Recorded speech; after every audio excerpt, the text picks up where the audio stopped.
Welcome back, realvacantland.com. This is Luke Smith. I've got another property for you. This one in the background here is 8 acres. It's a little over 8 acres, and we got a view of the Pacific Ocean. Standing on this home site, just got it bulldozed out, got the road in there. You can drive in your motor home and like set up camp. There's power, there's water, and you could go for it while you do the plans and work on building a house. So I live just like over the horizon over here in the background, but standing on this property when the light's right, especially later in the day when the sun is bouncing off the ocean, you can really see it. From this hill to this hill, you can see the ocean, and then from this side of the hill to right over here, you can see the ocean. And then this is all Camp Pendleton off on this side over here over my shoulder is military base. Freeway 15 is behind these hills, so you can't hear it. But it's close. It's just a couple miles from the freeway. So we got Temecula to the north. We got Escondido to the south. So you're in between two larger metropolises areas. You could have jobs and supplies and all kinds of things. And then you can pull off in here. As you get closer to the freeway, they're doing Wild Horse Canyon homes. They're putting like 4,000 homes or something right along the freeway over here where you got the freeway noise right in your face. But if you go around the corner, you get to this property, and the neighbors have avocados, and they've got citrus trees, they've got horses, they got peacocks, they got chickens. You see all kinds of different animals in the area, and you hear the roosters and the peacocks making their noises. But that's about it. You don't hear the freeway, you don't hear the traffic. You got this nice hill in the way that just makes this valley that this property is on kind of like your own little quiet oasis. You have to go back there and see it to know what I'm talking about.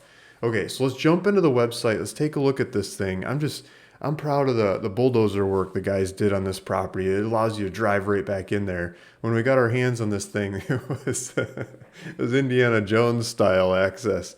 So I was cutting bushes and stuff to get back there, but it just wasn't enough. You can't show people the property, but now it's all bulldozed out. You can drive right in there and take a look at it. So I'm jumping to the website. We're on ruralvacantland.com. It's got my name and phone number on here. There's a link in the description of this video. It'll take you back to the website. You can look at pictures of the property. These pictures are all pre-bulldozing pictures. I'm going to get some new pictures in here in the next couple days or something. And it's going to get listed on the market in the next, probably for this weekend. So you guys are hearing it from me first before it goes on the market. So one of the neighbors is doing a lot of eucalyptus. They grow these and they clip them off to put them in bouquets for flowers. There's a lot of flower production going on in the area. This is this is what the road used to look like. And I'll flip through a bunch of random pictures. Here's a cloudy day view. There's a couple rocks on the property. There's some topography. There's a big area that's been dedicated or not dedicated, maybe that's the wrong word. It's been tested for septic. So there's a place that's already been approved for septic. It's passed in the past. It's not current right now. This was like pre-2008 market crash kind of septic test. So you'd have to do a new septic test. But the old septic test that's there tells you that the soil works, right? And I had properties where it doesn't, and boy, is that a problem. So when you can put septic in, there's already water and there's power. We got the utilities. This thing's ready to develop. Here's some pictures of the area. Some of the neighbors are doing water tanks. They do a water tank up on the hill. And that's pretty common in back county San Diego for fire suppression. So there's already city water on the property, but you're going to want to have in your fire plan when you build a house, and if you just move in a motorhome or tent or car or whatever to get started, you're still going to want to have a tank at the top of the hill like some of these neighbors are doing to have water available to dump when and if a fire happens. You just want to have that pressure. So there's a electric box. It's really basic. It was set up for irrigation, but it's there. There's a breaker box. It's got like 2 fuses in it or something. You could set up a regular box and put a whole bunch of fuses in there, power a house, power a farm, whatever. But there's right now it's hooked up to an old irrigation system that was irrigating the fruit trees on the property. There's still macadamia trees that are alive and producing on the property. There's some lemon trees, lime trees, pomegranate trees, whole bunch of other tropical exotic ones that are over my head. I don't know how to identify. And some basic like apple, pear kinds of trees. Those ones seem to be dried out more. I think they're more like cut them down and start over trees. But the macadamia, pomegranate, and citrus trees, they're still going. Like they're you can go pick fruit off of them, right? Um, so the power is there to run that. It's plugged in, it's set up, and it's ready. You got to change it in your name when you buy this thing. Here's avocado trees. A neighbor, this property goes over to like basically where the avocado trees start to the north. The north boundary is covered in avocado trees. The guy's still watering his trees and taking care of them, and so you got a whole bunch of avocado trees to look at next door.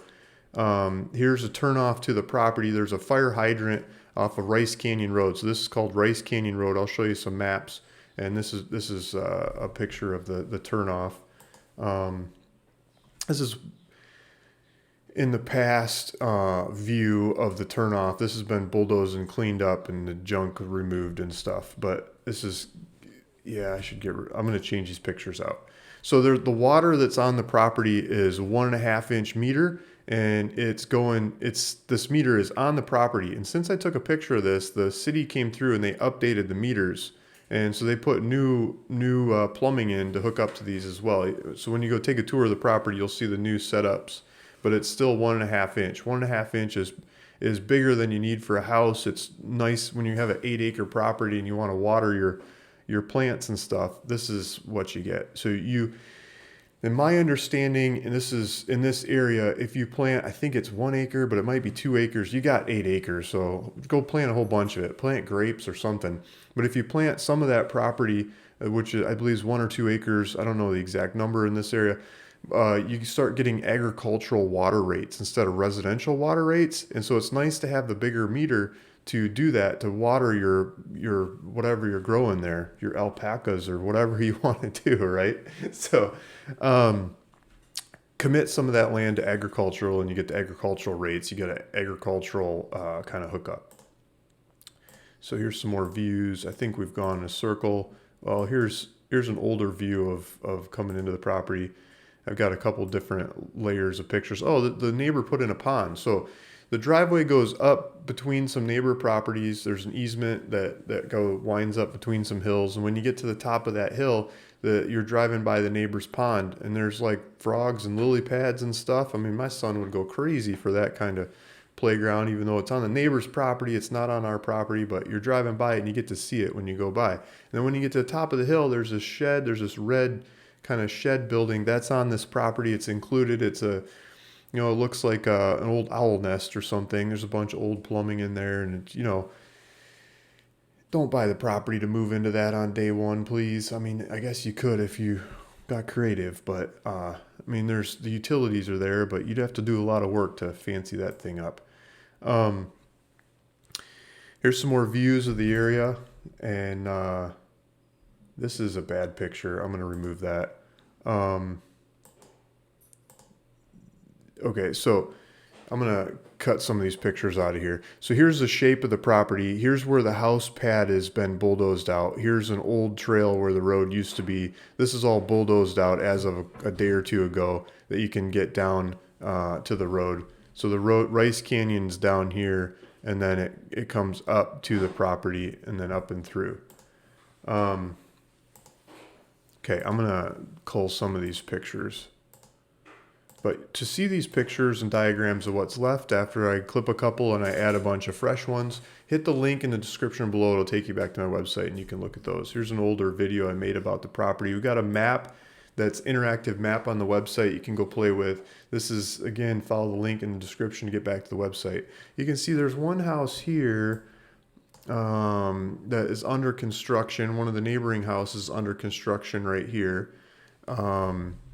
One of the hills, let's see, I think this one just sold, or it was pending at least. I think it was pending at like 300 grand last I looked. I don't know if it actually sold or not, but this hill next door was like 300. I think they're asking 350 or 300. It was more than what I'm asking. So let me tell you where stuff is. Okay, so driveway, Let me see if I can reach this. Okay, so this is Rice Canyon Road, and driveway comes in here. You can drive up, and we did fresh bulldozing and grading and making this nicer so you can drive up.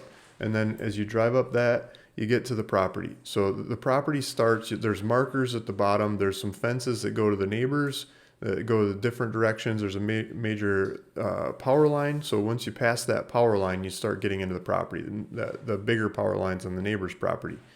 And then there's a residential drop that comes off of that into this property. The shed is at this corner. The power and the water hookups are at this corner. There's a big pumping station thing on this property that pumps water to irrigate the trees that were planted historically in this area. Let me blow this up a little bit. There's a little bit of a hill right here, and there's water that comes out of the hill on this side. So this is really green and growing in this part of the property right here. But on this side of the hill over here is where it's dry, solid ground. That's where the septic goes. That's where it's been tested, and that's where it works in the past. And then it goes uphill to this house pad up here. And it was historically graded out for the 2008 markets, and then, but not very well. And we just graded out a lot more. And so you can get a motorhome in there and set up and work on building a house. You can get up there, turn around, and drive in and out and stuff. And we got a turnaround over here too, I think. So that's kind of a different view of it. Let's flip this over to maps. Okay. So there's the property. There's Rice Canyon Road, and we'll go out some more. Here's Rainbow up here. And then this yellow line is the 15. That's a major corridor going through North County, San Diego. South down here, we've got Escondido, and north, we've got Temecula. So this area it's just happening more and more. Like, let me show you that right in here. So the property's up here. Like, this whole area just blew up into KB Homes craziness, right? Like this corridor is filling up, and this is on the back side of it. It's not a 1/4 acre lot like those guys are buying up like crazy. This is a 8 acre lot, so I think that makes it a lot more attractive.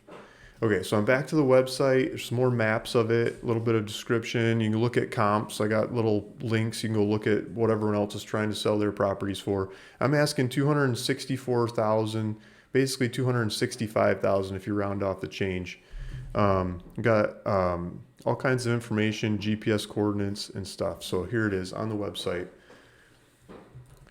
Thanks for listening. Thanks for watching. See you in the next one. Bye.